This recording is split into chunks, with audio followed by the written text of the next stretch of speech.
Comme chaque semaine, Carmen Villa prend sa voiture. Rendez-vous médicaux et courses, tout un tas d'impératifs poussent cette femme de 76 ans à emprunter son véhicule. Un droit menacé par une proposition de loi, celle d'imposer aux conducteurs de plus de 70 ans une visite médicale tous les 5 ans. Alors que pour cette habitante de Faverges, le permis B est synonyme de liberté, le perdre serait donc compliqué. Ça voudrait dire au bout de la flèche, c'est la mort. Parce que rester, moi je suis très solitaire, j'adore ça, mais je suis très souvent chez moi. Mais à côté de ça, qu'est-ce qu'on s'ennuie? C'est vrai que quand on a un certain âge, on n'a plus les mêmes réflexes et tout, mais les gens comme moi, ils ont toute leur tête, on est attentif, on fait attention à tout, on respecte le code de la route. Capacité auditive, visuelle ou encore cognitive, cette visite médicale devrait donc permettre de juger de l'état de santé des conducteurs ainsi que de leur capacité à prendre le volant.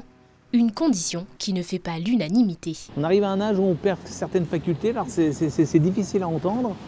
On le voit tout au cours de la vie, on perd un peu de la vue, on perd de l'auditif, et à un moment donné on perd ses moyens. Je suis contre, mais par contre je suis pour la sensibilisation individuelle. Selon la prévention routière, les plus de 65 ans sont responsables de 2 fois moins d'accidents que les 18-25 ans. Portée par le député Frédéric Valletoux, cette proposition de loi présentée le 18 mars dernier, qui a réuni près d'une centaine de signataires de tout horizon politique, ne concerne pas uniquement les seniors.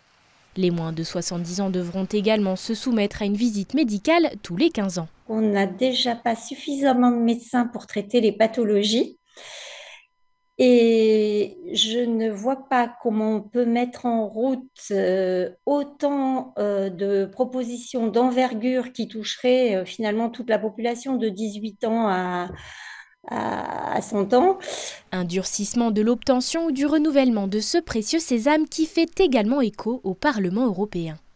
Le 25 mars, une réforme visant à imposer un examen médical avant la première délivrance d'un permis de conduire a été validée, laissant cependant le choix aux États membres de le remplacer par d'autres alternatives comme un formulaire d'auto-évaluation. C'est difficile d'évaluer l'aptitude, c'est pour ça que je parlais des médecins agréés, parce que le médecin va être tenu par 2 choses. D'une part, la connaissance de son patient, si c'est le médecin traitant, la confiance que le patient va avoir dans son médecin, et ce qu'on peut craindre, c'est qu'effectivement, un patient qui aurait peur que l'on le dénonce d'une pathologie quelconque risque de ne pas consulter ou de ne pas le dire.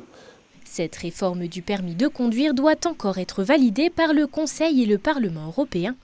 Au sein de l'Union européenne, 14 pays ont déjà instauré la visite médicale obligatoire.